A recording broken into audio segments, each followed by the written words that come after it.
Commander Jake Morrison stood at the observation window of the UES Vengeance, watching the stars drift past in the eternal silence of space.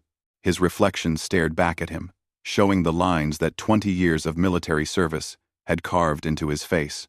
Those lines had started forming on a very specific day, a day he would never forget no matter how long he lived. The bridge behind him hummed with quiet activity as the crew performed their duties. Every person on this ship had a story, and most of those stories began the same way his did. With fire. With screams. With the Krell. Jake closed his eyes and he was back there again. New Haven Colony. 20 years ago. He had been just a junior officer then, barely out of the academy, assigned to what everyone thought was a boring patrol duty on a peaceful farming world. The Krell had changed all that in a matter of hours. Their ships had appeared without warning, massive dark vessels that blotted out the sun. The colony's defenses had been pathetic against such overwhelming force. Jake remembered running through burning streets, trying to help civilians reach the evacuation centers. The air had been thick with smoke and the smell of burning metal and flesh. The human defense forces had fought hard, but they were dying. Every ship that rose to challenge the Krell was swatted from the sky like an insect. Jake had watched the colony's orbital platforms explode one by one, brilliant flowers of destruction that sealed everyone's fate. They were going to die. Every man, woman, and child on New Haven was going to burn. Then they had arrived. The Valeth. Jake opened his eyes and looked at the small medal pinned to his uniform. It was Valeth in design, given to him by one of their captains before she died. The Valeth Consortium had been a minor power in the galaxy, not particularly strong or wealthy. The Galactic Council had ordered all species to remain neutral in the conflict between humans and Krell. Getting involved would mean sanctions, possibly war. The Valeth had come anyway. Their ships had dropped out of faster-than-light travel right into the middle of the Krell formation. It was insane. It was suicide. It was the most beautiful thing Jake had ever seen. The Valeth fleet had been small, maybe 30 ships against hundreds of Krell vessels, but they had fought like demons. Jake remembered standing on the landing pad with 300 civilians, watching the sky light up with weapons fire. A Valeth cruiser had swept overhead, its hull already breached and venting atmosphere, but still firing every weapon it had. The ship had drawn the Krell away from the evacuation zone, giving the transports precious minutes to escape. Captain Lydia Bennett had been his commander that day. She had organized the evacuation with the calm efficiency that made her legendary. When the last transport was full and ready to launch, she had ordered Jake aboard. He had refused. She had pulled her sidearm and given him a direct order. He had obeyed. The transport had barely cleared the atmosphere when the Krell bombardment began. Jake had watched through the viewport as New Haven died. The entire surface had been scorched clean of life. Captain Bennett and 2,000 others had died buying time for the evacuees to escape. But the Valeth had saved 60,000 human lives that day. They had lost half their fleet doing it. For weeks afterward, Valeth ships had continued to help, transporting refugees, sharing supplies, even though their own government was facing severe pressure from the Galactic Council. The human colonies had burned one after another. Earth itself had nearly fallen. But humanity had survived. Barely. And had spent the next 20 years rebuilding. The galaxy had expected them to fade away, to become another minor species clinging to the edges of civilized space. The galaxy had been wrong. Jake turned from the window and walked back to his command chair. Lieutenant Eric Stone looked up from the engineering station, his young face serious. Eric had been born on one of the ships fleeing human space, delivered by a Valeth medic who had given her own blood to save his mother's life. He wore a Valeth phrase tattooed on his arm that meant, "Never forgotten." "Admiral Cross is on the channel, sir," the communications officer reported. Jake nodded, and the view screen flickered to life. Admiral Henry Cross looked tired. The man had been fighting for humanity's survival since before Jake had been born, and it showed in every line of his weathered face. "Commander Morrison," Cross said without preamble. "I assume you've seen the reports from Valeth Space." "Yes, sir." Jake had seen them. The Krell Dominion was invading Valeth territory. The same species that had saved humanity was now facing extinction, and the Galactic Council was doing exactly what they always did: nothing. "The Council has issued stern warnings," Cross said, his voice heavy with contempt. "They've called for immediate ceasefire and negotiations. The Krell are ignoring them, naturally. 3 Valeth colony worlds have already fallen. Intelligence estimates the Valeth home system will be under direct attack within 6 months. Jake felt his hands tighten on the armrests of his chair. Around the bridge, he could see his crew reacting. Lisa Grant at the tactical station had lost her parents on New Haven. Danny Harper, his best pilot, had watched his sister die. Every person here had scars from the Krell invasion. "What are our orders, sir?" Jake asked, though he already knew. He could see it in Cross's eyes.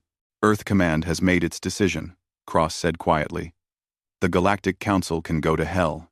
The politicians can complain all they want. 20 years ago, the Valeth broke every rule to save us when no one else would. Now, it's our turn." The bridge erupted in quiet cheers. Jake felt something tight in his chest finally loosen.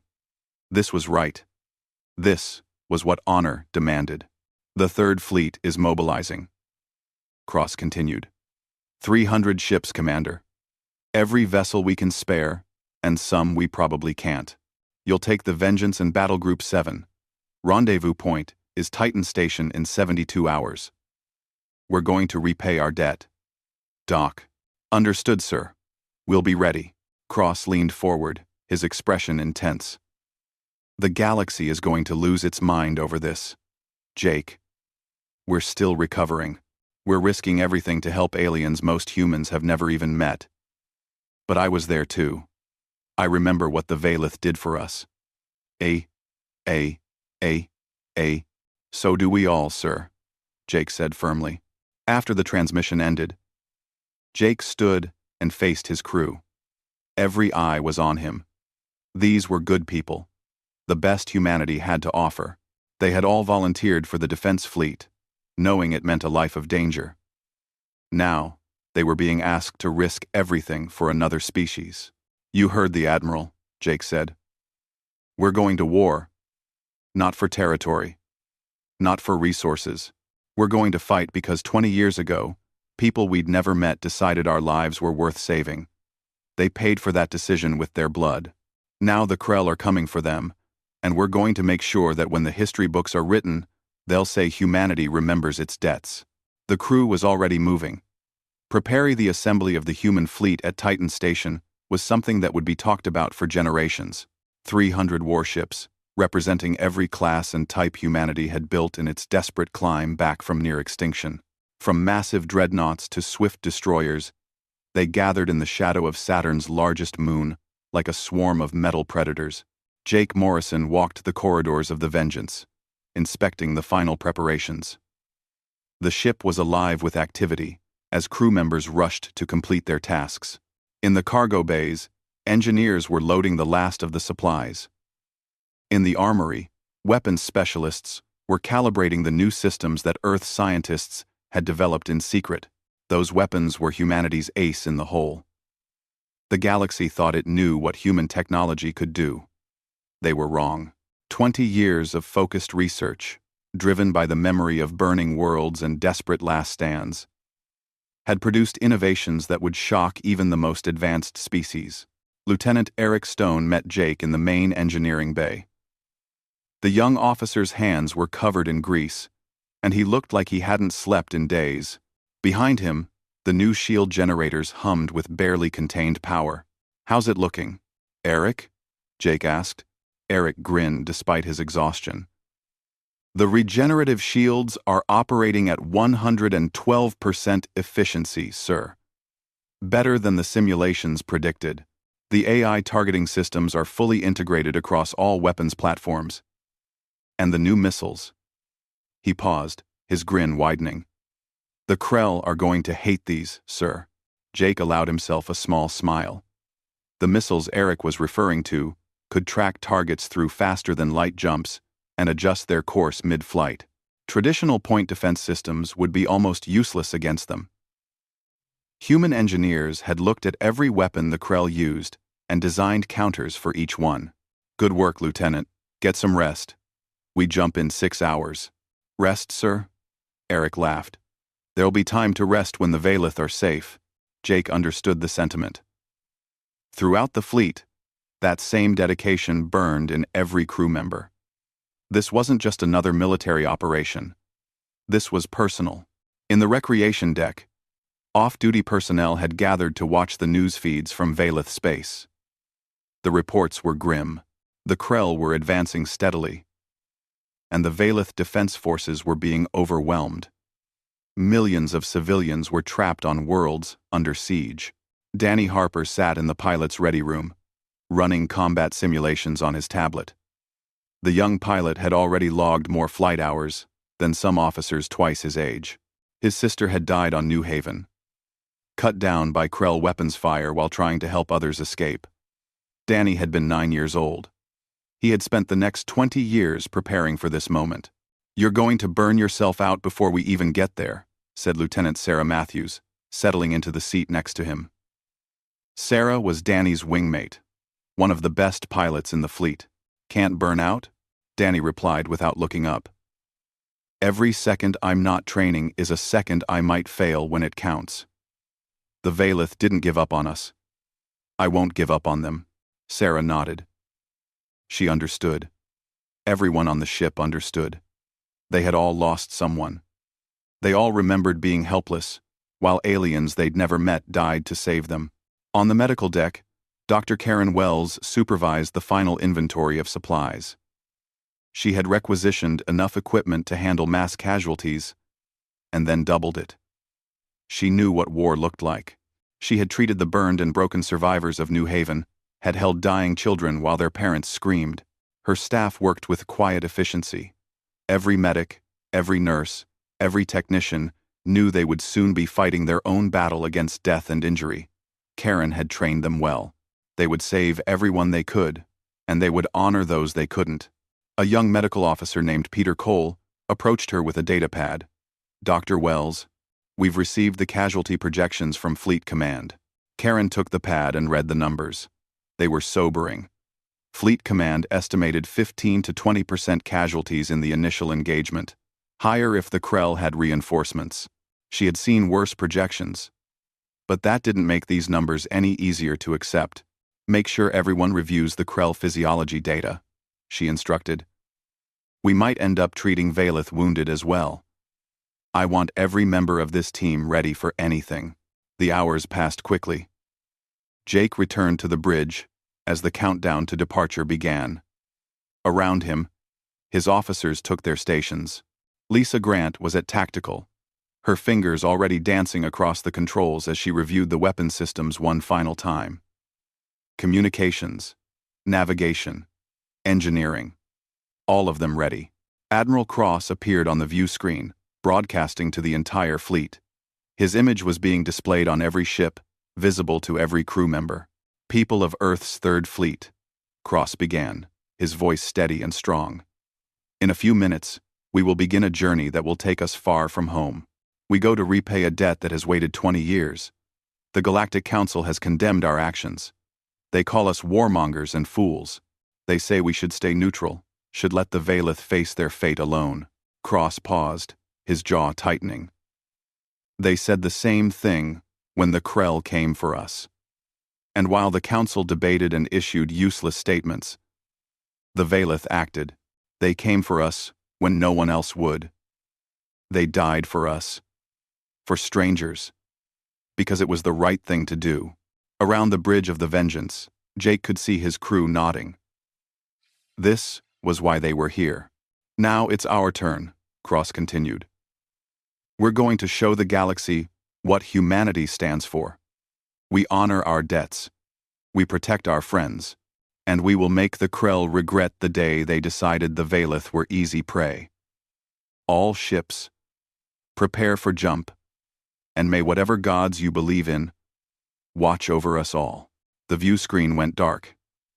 Jake took a deep breath and gave the order. "Navigation. Take us out. All ships, execute jump sequence. The Vengeance shuddered as its faster-than-light drive engaged. Through the viewport, the stars stretched into lines of light, and then the ship was hurtling through the alternate dimension that allowed travel between stars. Behind them, 300 ships followed. The journey to Valeth space would take 3 weeks. 3 weeks of travel, through neutral zones, and past alien civilizations, who would watch in disbelief as the human fleet passed. Word of their movement spread quickly across the galaxy. The response was exactly what Jake had expected. The Galactic Council sent daily messages demanding Earth recall its forces. They threatened sanctions, warned of consequences, predicted disaster. Admiral Cross ignored every single transmission. He had made his decision, and nothing would change it. Other species reacted with shock. The humans, who had barely survived their own near extinction, were risking everything to help the Valeth? It made no sense to them. Military power was meant to protect your own interests, not throw away on hopeless causes. But there were others who watched with different eyes. Species who had been conquered by the Krell, who lived under their rule, and dreamed of freedom. They saw the human fleet, and dared to hope. The Krell Dominion's response was predictable. Their propaganda networks dismissed the human fleet as insignificant. What could 300 primitive ships do against the might of an empire that had conquered a quarter of the galaxy? The Krell commanders were so confident that they didn't even bother diverting forces to intercept the approaching humans. That arrogance would cost them dearly. Jake spent the journey preparing his crew and studying every scrap of intelligence on Krell tactics. Their battle doctrine relied on overwhelming force and heavy armor. They expected enemies to break under sustained bombardment. Human strategy would be different. Faster, more precise, exploiting weaknesses that the Krell didn't even know they had. Lisa Grant worked 20-hour days programming, firing solutions and attack patterns into the AI systems. The computers would learn from each engagement, adapting and improving. By the end of the campaign, the targeting systems would be predicting Krell movements before they happened. Eric Stone pushed the engineering crews hard, making sure every system was operating at peak efficiency. The regenerative shields could take a beating and repair themselves using power drawn from the ship's reactors. As long as the Vengeance had power, she could keep fighting. Danny Harper drilled his fighter squadron until they moved as one organism. His pilots practiced formation flying, attack runs, and evasive maneuvers until they could execute them in their sleep. They would need every bit of that skill soon. On the 16th day of the journey, long-range sensors picked up the first signs of battle. A Valeth colony system was under attack. Jake ordered the fleet to increase speed. They were close now. Dr. Wells gathered her medical staff for a final briefing. When we arrive, all hell is going to break loose. People are going to die. Our people. We're going to do The Talon system hung before them like a dying ember in the void. The fourth planet, a lush agricultural world that had been home to 30 million Valeth, was surrounded by a swarm of Krell warships. From this distance, Jake could see the fires burning on the surface, cities reduced to ash and ruin. Tactical analysis, Lieutenant Grant, Jake ordered, his voice calm despite the fury building in his chest. Lisa's fingers flew across her console. 2,147 Krell vessels, sir. Mixture of battleships, cruisers, and support craft. They're arranged in a siege formation around Talon 4. The planetary defense grid is down to 30% functionality. I'm reading approximately 800,000 Valeth life signs on the surface, concentrated in the capital city. 800,000. Out of 30 million. Jake's hands tightened on his command chair. The Krell had slaughtered millions already. Every second they delayed meant more deaths. Distance to engagement range? 4 minutes at current speed, sir. All ships, this is Morrison. Engage enhanced combat protocols. Target priority is Krell command vessels. We hit them hard. We hit them fast. And we don't stop until every last one of those ships is either destroyed or running. Jake paused. And someone send a message to the Valith forces on the ground. Tell them help has arrived. The fleet accelerated. 300 human warships dropping out of faster-than-light travel at the edge of the system had already attracted attention. Krell sensors would be analyzing them, trying to understand what they were seeing. Jake hoped the enemy commanders were confused. That confusion would last about 30 seconds after the shooting started. "Sir, the Krell flagship is hailing us," the communications officer reported. "Ignore it," Jake replied. He had nothing to say to them. His message would be delivered in weapons, fire, and blood. The human fleet split into 3 groups as they approached. Battle Group 7, under Jake's direct command, would strike at the Krell center. Groups 8 and 9 would hit the flanks. It was a classic envelopment maneuver, but executed at speeds the Krell had never encountered before. Danny Harper sat in the cockpit of his fighter, surrounded by his squadron. They were still docked inside the Vengeance's launch bay, waiting for the order to deploy. His hands were steady on the controls despite his racing heart. Behind him, 23 other pilots, prepared for launch. "Viper Squadron, this is Viper Lead," Danny said over the squadron channel. "Remember your training. Stay tight. Watch your wingmates. And make every shot count." The Krell like to think they're the biggest predators in the galaxy. "Let's show them they're wrong." "Copy that," Viper led. His pilots responded in sequence. They were ready. On the medical deck, Dr. Karen Wells checked her equipment one final time. The operating theaters were prepped, supplies were organized, and her staff was positioned throughout the ship. She had done everything she could to prepare. Now, she could only wait for the wounded to arrive. 2 minutes to weapons range, Lisa announced. Jake watched the tactical display as the Krell fleet began to react. They were forming up, turning to face the approaching humans. Good. That meant they weren't bombarding the planet. Every second the Krell focused on the fleet was a second the civilians below had to survive. The Krell flagship, a massive dreadnought 3 times the size of the Vengeance, moved to the front of their formation. It was an intimidation tactic. "Look at how big we are. Look at how powerful." Jake had seen it before. It wouldn't work. "All weapons charged and ready, sir," Lisa reported. "AI targeting systems are locked on primary targets. Missile tubes loaded with the new seekers. 1 minute to range." Jake stood from his command chair. "This is for New Haven. This is for Captain Bennett and everyone else who died so we could live. This is for the Valith, who taught us what honor really means. All ships, weapons free. Fire at will." The human fleet opened fire as one. Missiles streaked across the void, thousands of them, each one guided by AI systems that could predict and counter evasive maneuvers. The Krell point defense systems opened up, filling space with defensive fire. Against conventional missiles, it would have been effective.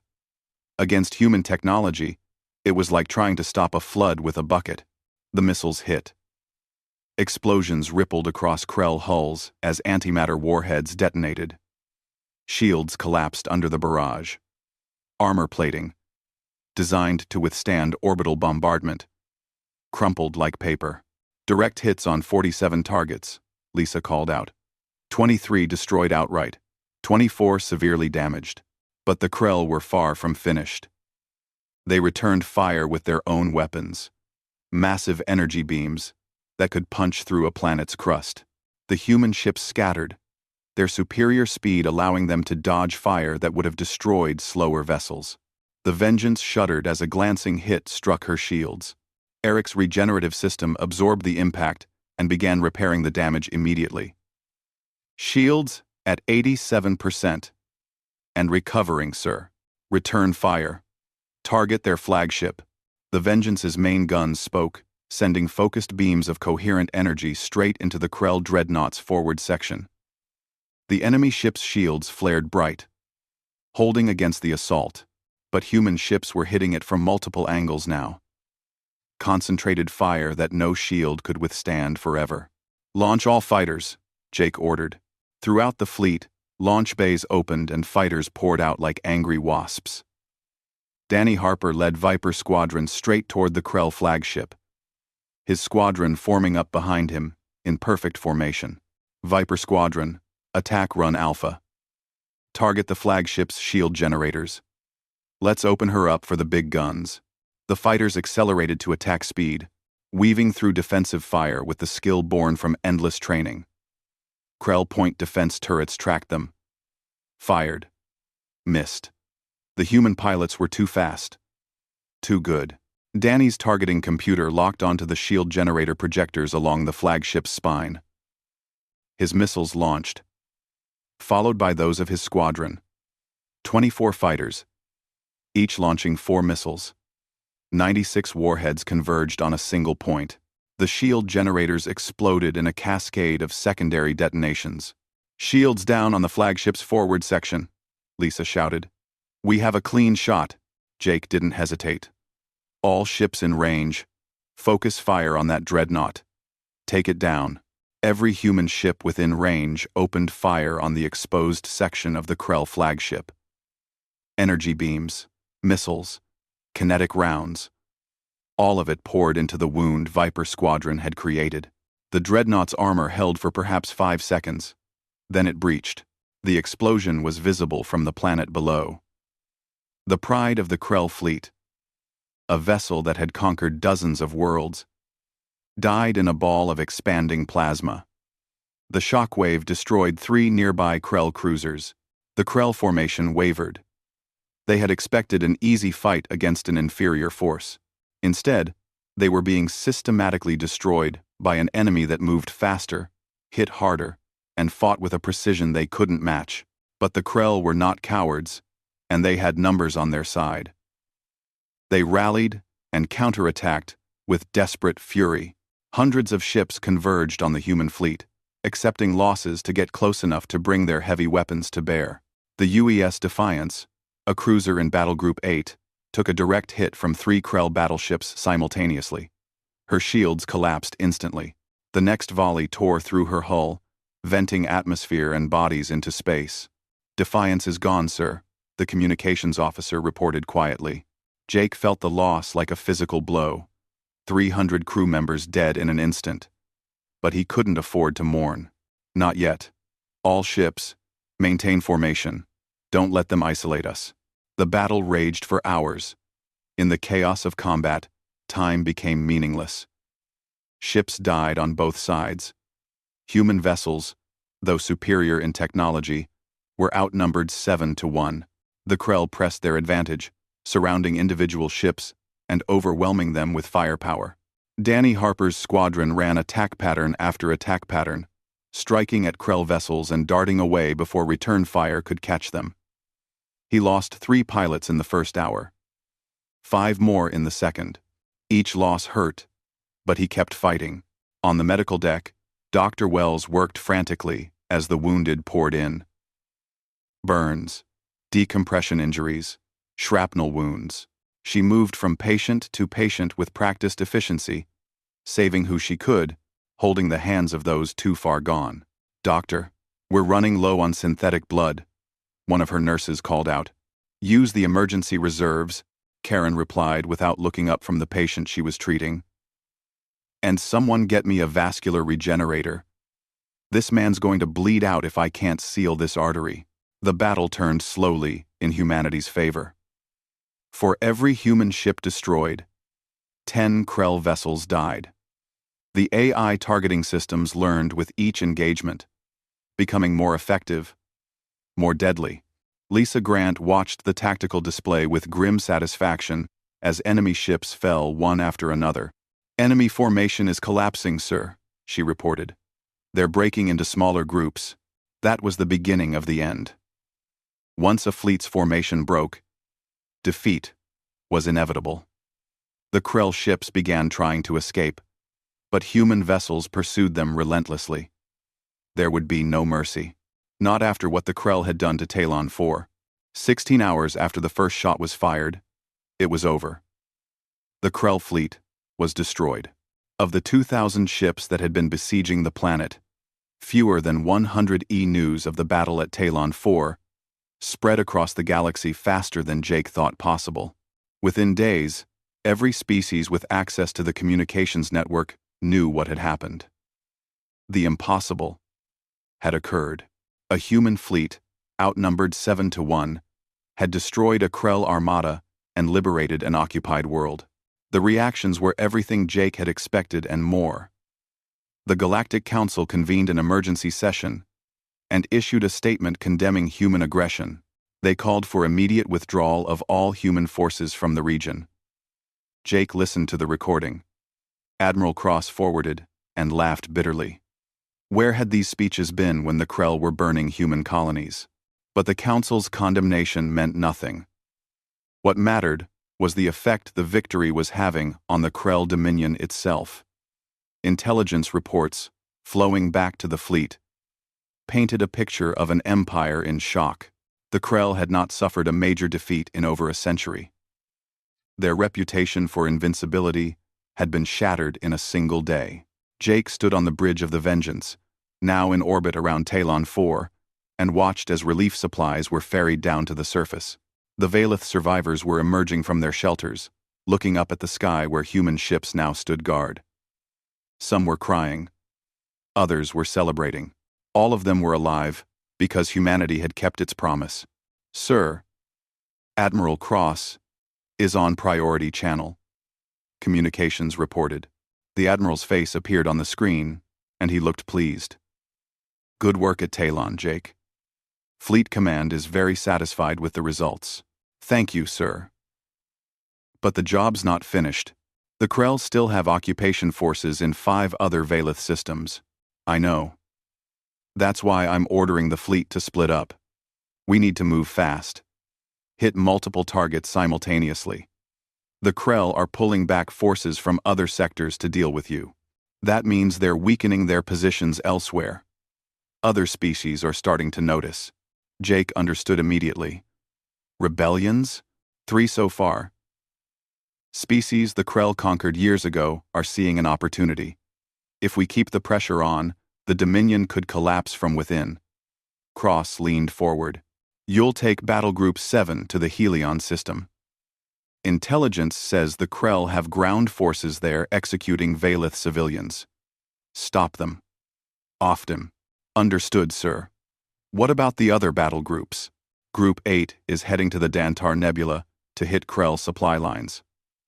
Group 9 will liberate the mining colonies in the Outer Reach. We're going to hit them everywhere at once.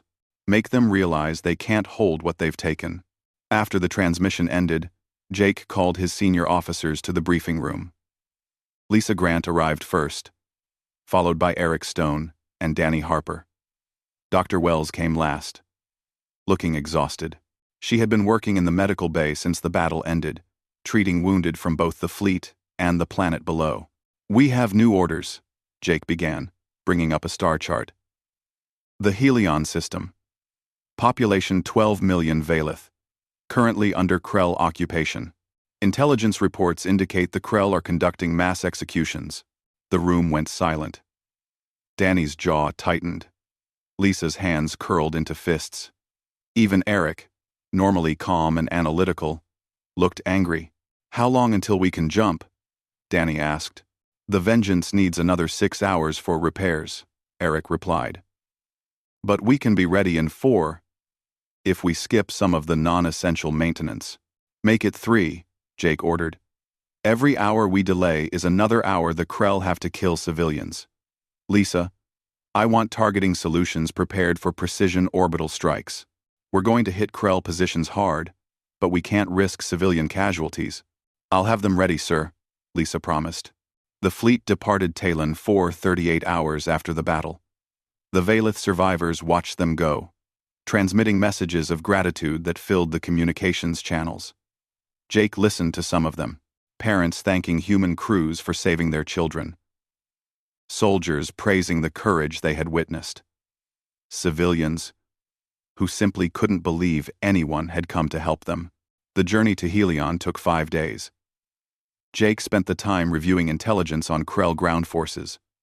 Their tactics were brutal and efficient. overwhelming firepower, heavy armor, and no regard for civilian casualties.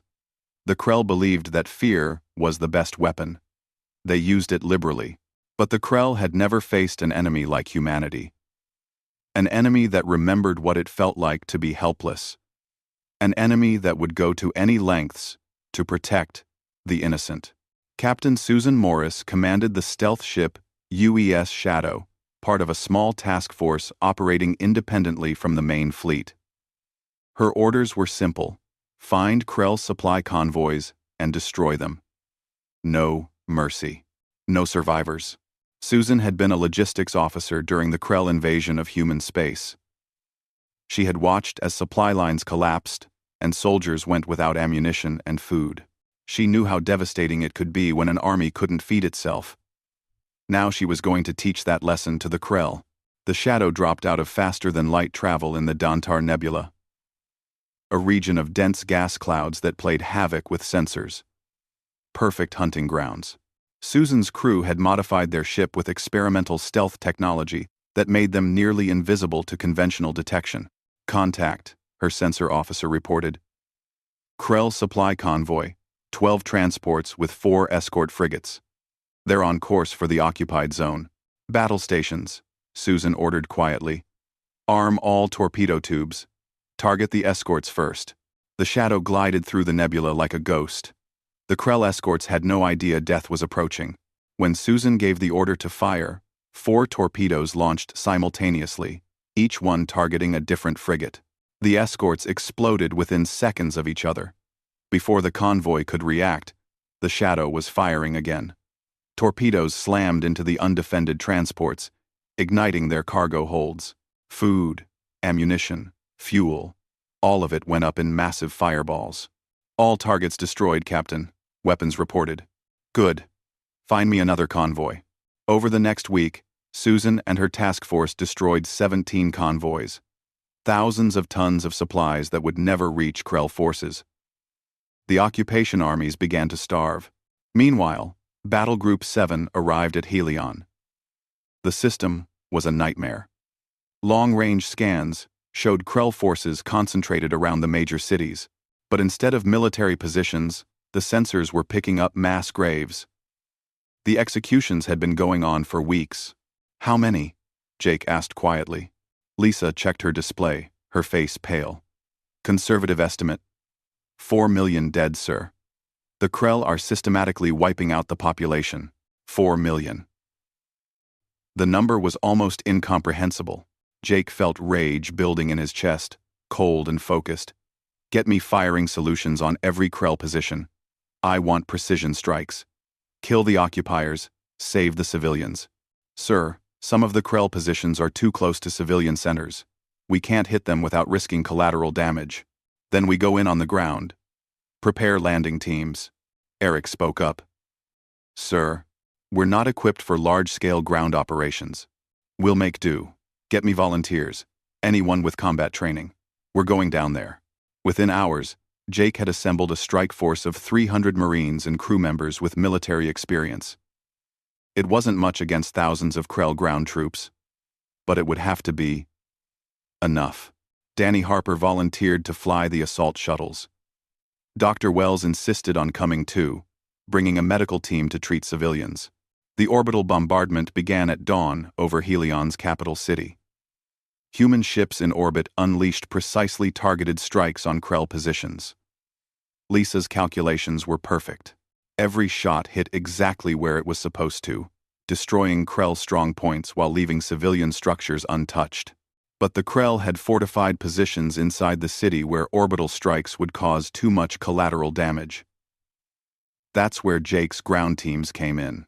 The assault shuttles screamed through the atmosphere, dodging anti-aircraft fire. Danny pushed his shuttle through evasive maneuvers that would have killed a lesser pilot. Behind him, 5 other shuttles followed, carrying the strike teams. 30 seconds to landing zone. Danny called over the intercom. Jake checked his rifle and looked at the Marines around him. These weren't professional soldiers. They were engineers, technicians, crew members who had volunteered to fight, but every one of them had lost someone to the Krell. They would fight, The shuttles landed in a plaza 2 blocks from a Krell fortification. Jake led his team out at a run, taking cover behind the rubble of destroyed buildings. Ahead, he could see Krell soldiers setting up defensive positions. "Suppressing fire," Jake ordered. Human weapons opened up, advanced rifles that fired smart ammunition.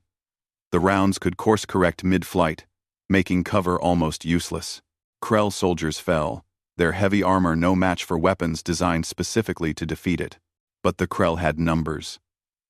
More soldiers poured out of the fortification, returning fire with their own weapons. A Marine next to Jake took a hit and went down. Another dragged him to cover while a medic rushed forward.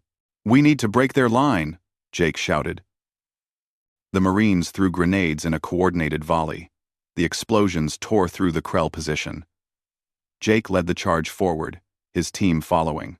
They hit the enemy line like a hammer, close-quarters combat where human speed and determination overwhelmed Krell strength. It was brutal. It was bloody. But when the smoke cleared, the fortification was in human hands. Jake stood among the bodies of Krell soldiers and felt no satisfaction. Only grim determination to finish the job. "Clear the building," he ordered. "Look for survivors." They found them in the basement.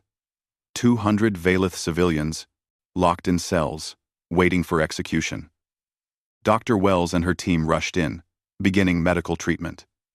Many of the civilians were injured. All of them were terrified.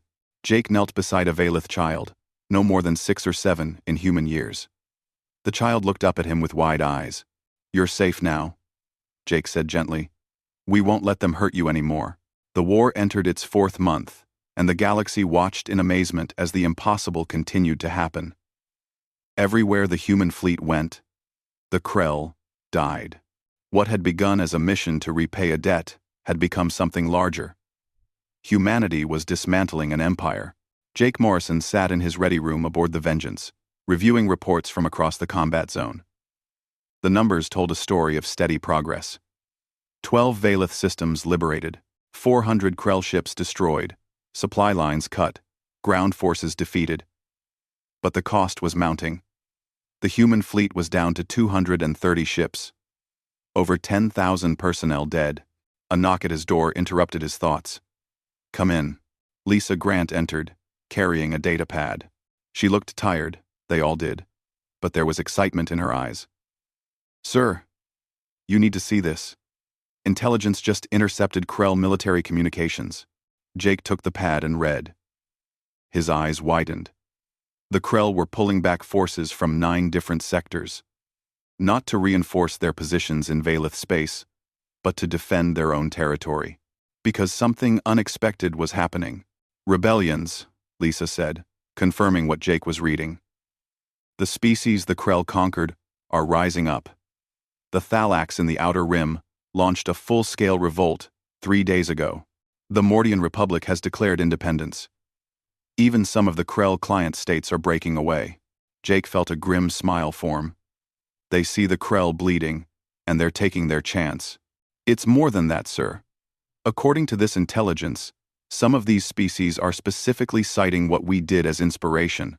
They're saying if humans can fight the Krell and win, they can too." The weight of that settled on Jake's shoulders. Humanity hadn't just come to save the Valith. They had started something much bigger. They had shown the entire galaxy that the Krell could be beaten. "What's our status?" Jake asked. "The Vengeance is at 85% combat effectiveness. Most of our ships are similar. We've been fighting for months, with minimal maintenance. Engineering is working miracles, but we're wearing down." Jake nodded. He had known this was coming. You couldn't fight a war at this intensity without consequences. "And the Krell?" "They're concentrating forces at the Threshold Gate. It's a massive space station controlling access to their core systems. Intelligence estimates they've gathered over 3,000 ships there. 3,000 ships. It was the largest Krell fleet ever assembled in one place. They were making a stand, daring humanity to come for them." Jake stood and walked to his viewport, looking out at the stars. "Get me Admiral Cross," he said quietly. The Admiral appeared on the screen a few minutes later. He looked older than when this campaign had started. Command. During wartime aged people rapidly. Jake. I've seen the intelligence reports, Cross said without preamble. The Krell are fortifying their core territory. Yes, sir. They're scared. They know. If we break through to their home systems, it's over. The Dominion will collapse completely. Cross was silent for a moment. What are you thinking? I'm thinking we finish what we started. We didn't come all this way to stop at the border. The Valeth are liberated, but the Krell are still out there. If we let them recover, they'll be back. We need to break them, permanently. That means attacking the threshold gate. Jake, we've lost almost a quarter of the fleet already. Our people are exhausted. The ships need major repairs. And you're talking about attacking a fortified position with 3,000 defenders. I know, sir. But if we don't do this now, when will we? The rebellions across Krell space mean they're divided, weakened. This is our chance. Maybe our only chance. Cross studied him through the screen. You really believe we can do this? Jake thought about New Haven burning. About Captain Bennett dying so others could live. About every world the Krell had destroyed, and every species they had enslaved. About the Valeth who had risked everything to save strangers. Yes, sir. I believe we can. And I believe we must. Cross nodded slowly. All right. You have authorization to proceed. But Jake, if the situation becomes untenable, you pull back. We didn't come all this way to sacrifice the entire fleet. Understood, sir. After the transmission ended, Jake called his senior officers together. When they assembled in the briefing room, he laid out the plan. We're going to attack the threshold gate, he announced. The room erupted in reaction. Some looked excited. Others looked worried. All of them looked determined. Sir, the defenses around that station are legendary, Eric protested. It has enough firepower to destroy entire fleets. The Krell have never lost it in 1,000 years. Then it's time for that streak to end, Jake replied calmly. We've spent 4 months showing the galaxy that humanity keeps its promises. Now we're going to show them we finish what we start. Lisa, I need you to analyze the station's defenses. Find me a weakness. Lisa nodded. I'll need access to all our intelligence data and the tactical recordings from every engagement. You'll have it. Danny, your squadron is going to be critical to this. We need someone to get inside the station's defensive perimeter and take out its primary weapons systems. Danny Harper didn't hesitate. We can do it, sir. It's going to be extremely dangerous. The casualties will be high. We know. We're pilots. Dangerous is what we signed up for. Danny's face was calm, but Jake could see the determination in his eyes. This young man who had lost his sister at age 9 was ready to risk everything to make sure no one else suffered the same fate. Dr. Wells spoke up. I'll need to prepare for mass casualties. If we're attacking a fortified position like that, the wounded are going to flood in. Do what you can, Karen. I know you'll save everyone possible. Over the next week, the human fleet prepared for the assault. Engineers worked around the clock, repairing damaged systems. Weapons crews practiced firing drills until they could reload in their sleep. Pilots ran simulations of the attack until they knew every maneuver by heart. Jake walked the corridors of the Vengeance and saw his crew preparing in their own ways. Some wrote letters home, to be delivered if they didn't survive. Others gathered in small groups, talking quietly. A few prayed in the ship's chapel. He found Danny Harper in the pilot's ready room, staring at a photograph. Jake recognized it from the files. Danny's sister, smiling at the camera. She had been 14 when the Krell killed her. You don't have to do this, Danny, Jake said quietly. I can assign another squadron for the attack run. Danny looked up, his eyes hard. With respect, sir. Yes, I do. This is why I became a pilot. This is why I've trained every day for 20 years. That station represents everything the Krell stand for. Their arrogance, their cruelty, their belief that they can take whatever they want. When it falls, it needs to be us who brings it down. Jake put a hand on the young pilot's shoulder. Your sister would be proud of you. I hope so, sir. I really hope so. The fleet departed for Krell space 3 days later. Every ship was at maximum combat readiness. Every crew member knew what they were about to attempt. The journey took 5 days. And with each passing hour, the tension mounted. Lisa Grant spent the entire journey analyzing the Threshold Gate's defenses. The station was massive, larger than some moons, with weapon systems that could obliterate capital ships. It was surrounded by 3,000 Krell vessels, each one spoiling for a fight after months of defeats. But Lisa found what she was looking for: a weakness. The station's main reactor was protected by multiple layers of shielding. But those shields all drew power from external generators located on the station's outer hull. If those generators could be destroyed, the reactor would be vulnerable. It's going to take precision strikes, she explained to Jake. The generators are heavily defended by point defense systems.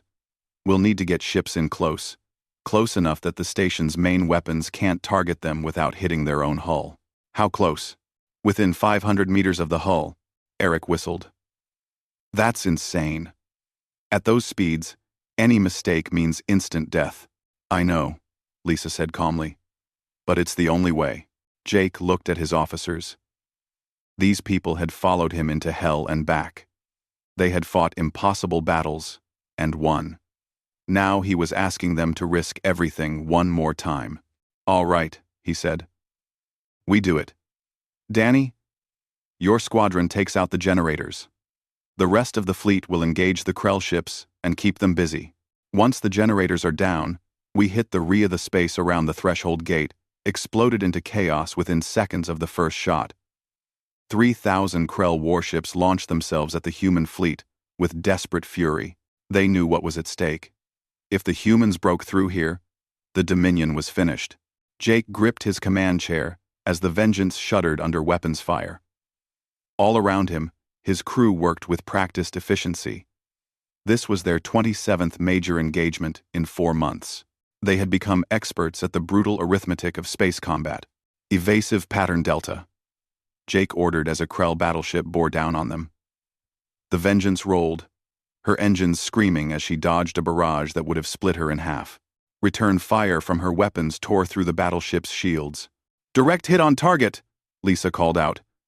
Enemy shields down to 40%. Keep firing. Eric, I need more power to forward shields. Diverting power from non-essential systems now, sir, Eric responded, his fingers flying across his console. The regenerative shields flickered and strengthened, absorbing the next volley of Krell fire. Throughout the fleet, similar scenes played out. Human ships, outnumbered but not outmatched, tore through Krell formations. The AI targeting systems that had learned from months of combat predicted enemy movements with eerie accuracy. Missiles found their targets despite desperate evasive maneuvers. Energy beams carved through armor plating, but the Krell had the advantage of numbers and desperation. They threw ships at the humans without regard for casualties. For every Krell vessel destroyed, 2 more took its place. The human fleet began taking serious losses. The UES Liberty took a direct hit from the Threshold Gate's main cannon. The beam, designed to destroy planets, reduced the cruiser to expanding plasma in an instant. 300 lives snuffed out in a heartbeat. Sir, we've lost the Liberty, communications reported, voice tight with grief. Jake forced himself to remain calm. Grief was a luxury he couldn't afford right now. All ships maintain formation. Danny, you're clear for your attack run. Make it count. In the cockpit of his fighter, Danny Harper heard the order and felt his heart race. This was it. The moment everything had been building toward. Behind him, his squadron formed up. They had started this campaign with 24 fighters. Now they were down to 12. Every pilot knew this mission would likely be their last. Viper Squadron, this is Viper Lead. You all know the mission. We take out those generators no matter what. Follow my lead and watch your spacing. It's been an honor flying with you. Honor's been ours, Viper Lead, his wingmate Sarah Matthews replied. The other pilots echoed the sentiment. Danny pushed his fighter to maximum acceleration, streaking toward the threshold gate.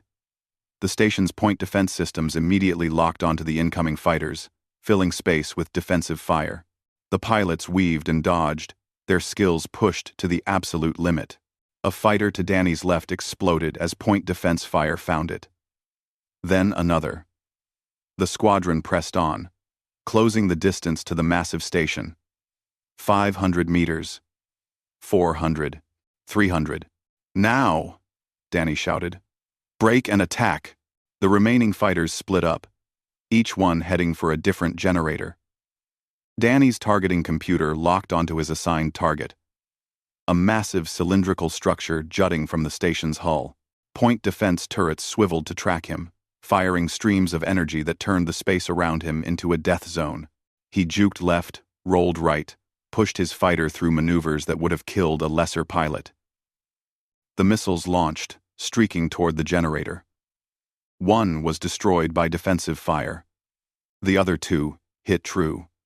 The generator exploded in a cascade of secondary detonations. Generator 1 is down. Lisa's voice crackled over the tactical channel. Around the station, other explosions bloomed as the remaining Viper Squadron pilots found their targets. But the cost was horrific. Sarah Matthews's fighter took a direct hit and disappeared in a ball of flame. 2 more pilots died in the approach. Another managed to destroy his target before his damaged fighter lost power and drifted into the station's hull. Danny pulled his fighter away from the station, his hands shaking. Of 12 pilots who had made the attack run, only 4 survived. But they had done it. 7 of the 8 generators were destroyed. Viper, lead to Morrison. Generators are down. Shields around the reactor should be failing. Confirmed, Lisa reported from her tactical station. We have a window of approximately 3 minutes before backup generators come online. We need to hit the reactor now. Jake didn't hesitate. All ships, target the reactor. Full power. Fire everything we have. Every human ship in range opened fire on the exposed reactor core. Missiles. Energy beams. Kinetic rounds. Everything in humanity's arsenal poured into the target. The reactor's remaining shields held for perhaps 10 seconds. Then, they collapsed. The threshold gate's reactor breached. For a moment, nothing happened. Then the entire station began to tear itself apart from within. Explosions rippled across its surface as containment fields failed, and the power of a small star was unleashed in an uncontrolled cascade. All ships, emergency retreat, Jake ordered. Get clear of the blast zone. The human fleet scattered. Engines pushed beyond their safety limits. Behind them, the threshold gate died. The explosion was visible across the entire star system, a new sun that burned for almost a minute before fading. When the light cleared, the station was gone. In its place was an expanding cloud of debris, and the Krell fleet, witnessing the destruction of their greatest stronghold, broke. Ships that had fought with desperate courage moments before now turned and fled. The iron discipline that had made the Krell military feared across the galaxy shattered. 3,000 ships became a panicked mob, each commander thinking only of escape. Jake could have ordered pursuit, could have slaughtered the fleeing ships. Instead, he gave a different order. All ships, hold position. Open a channel to the Krell fleet, all frequencies. When communications confirmed the channel was open, Jake spoke.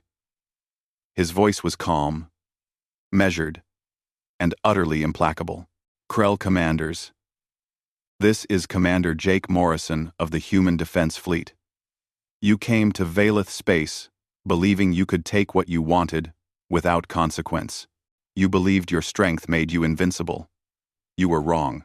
He paused, letting that sink in. 20 years ago, the Valeth saved humanity when we were at our weakest. Today, we repaid that debt. Your occupation forces are destroyed. Your supply lines are cut. Your empire is in rebellion. And your greatest fortress is dust.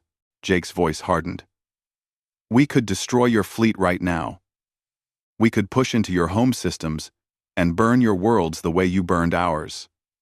But we won't, not because you deserve mercy, but because we're better than you.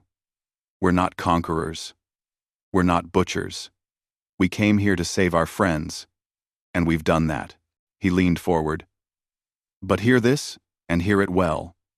If the Krell Dominion ever again threatens the Valeth, or any other species under humanity's protection, there will be no warnings, no negotiations, no mercy. We will return, and we will not stop until your empire is nothing but a memory. This is your only chance. Take it, and go home. The transmission ended. For a moment, the Krell fleet hung in space, uncertain. Then, as one, they jumped to faster than light, fleeing back to their core systems.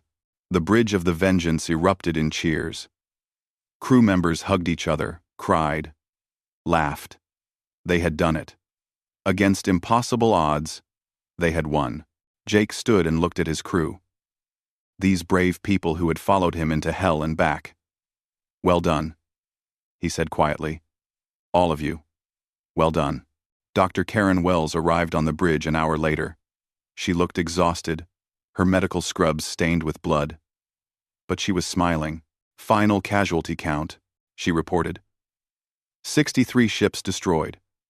4,217 dead. Another 2,000 wounded. Most of them expected to make full recoveries. 4,000 dead. The number was sobering. But Jake thought about the millions of Valeth lives saved. The species across the galaxy who would live free because the Krell had been broken. The price had been high, but it had been worth it. In the weeks that followed, the human fleet withdrew from Krell space. Behind them, the Dominion collapsed. Subject species declared independence. Client states broke away. The empire that had dominated a quarter of the galaxy for centuries tore itself apart. The Valeth held celebrations across their worlds. Streets filled with civilians thanking the humans who had saved them. Monuments were erected. Songs were written. The debt that the Valeth had created 20 years ago by saving humanity was now repaid 1,000-fold. The Galactic Council tried to reassert authority, calling for investigations and tribunals. Nobody listened. The old order had failed. A new one was emerging. Built on different principles, species that had been enemies became allies. Defense pacts formed around Earth. Jake Morrison returned home to a hero's welcome. Admiral Cross promoted him to Admiral, though Jake felt the weight of every person who had died under his command. Heroes were supposed to feel triumphant. He mostly felt tired. 20 years passed. Jake watched as the galaxy changed. The Valeth and humanity forged bonds that grew stronger each year. Other species joined the alliance, seeking protection and partnership with the humans who had proven that honor still existed. On Earth, in a quiet memorial garden dedicated to those who had died during the campaign, an old Jake Morrison stood before a wall of names. His hair was white now, his body bent with age, but his eyes were still sharp. A young officer approached him, fresh out of the academy. Admiral Morrison, I'm sorry to interrupt, sir. I just wanted to thank you. My grandmother was one of the civilians you saved from Talon 4. Without you, I wouldn't exist. Jake nodded slowly. I did what anyone would have done. That's not true, sir. The Galactic Council did nothing. Most species did nothing. You did something. You and everyone else in the fleet. The young officer hesitated. Sir, can I ask you a question? Why did humanity risk so much for aliens we barely knew? 2. Jake looked at the wall of names.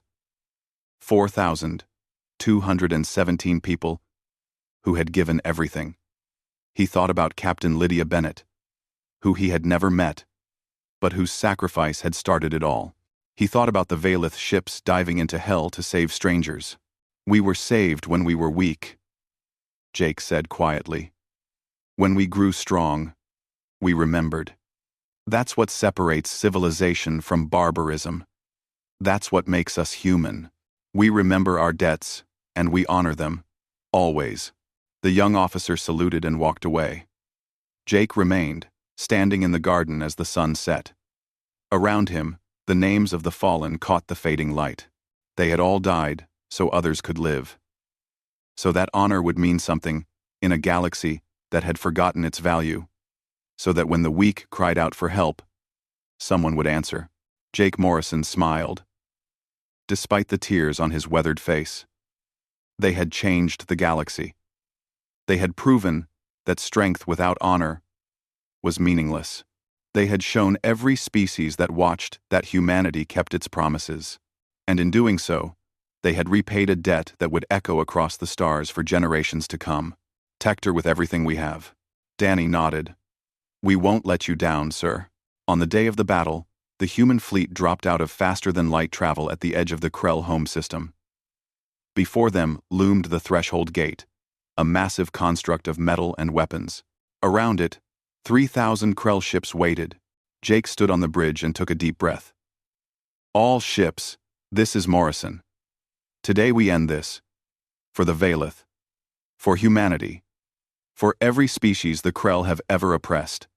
Attack. The human fleet surged forward, and the final battle began. The fighting continued for 3 days. Human strike teams cleared the city, block by block, liberating civilians and destroying Krell positions. From orbit, the fleet provided precision fire support. Slowly, painfully, they won.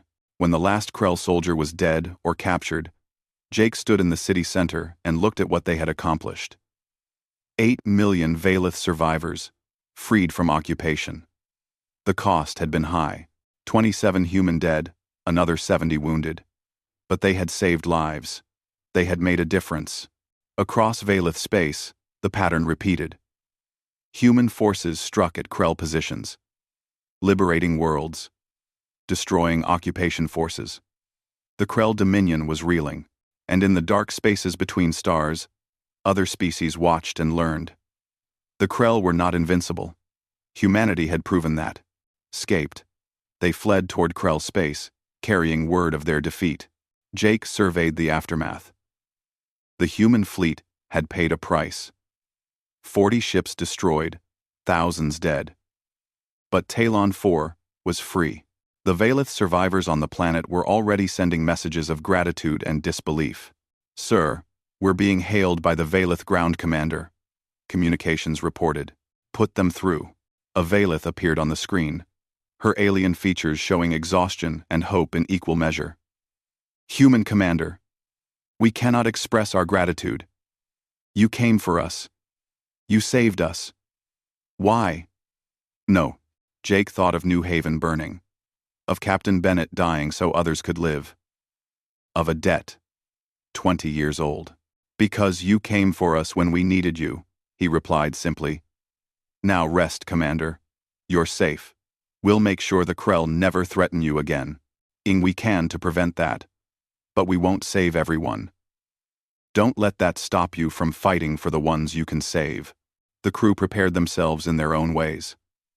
Some prayed. Some wrote letters home. Some simply sat in quiet contemplation. But all of them shared the same determination. They were going to make a difference. On the 20th day, the fleet reached the edge of Valeth space. Before them lay 3 colony systems under siege.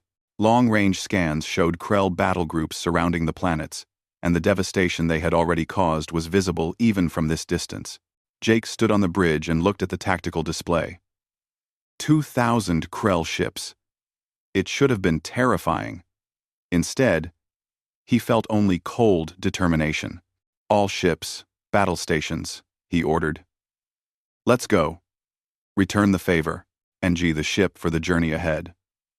Jake watched them work and felt pride swell in his chest. This was what separated them from species like the Krell. This was what made them human. Dr. Karen Wells appeared at his elbow. The chief medical officer had been one of the civilians evacuated from New Haven. She had dedicated her life to saving others after that day. We're really doing this, she said softly. We are, Jake confirmed. Good, Karen said, her voice firm despite the tears in her eyes.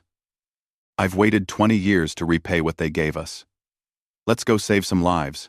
Jake looked out at the stars again. But this time, he wasn't seeing the past. He was seeing the future.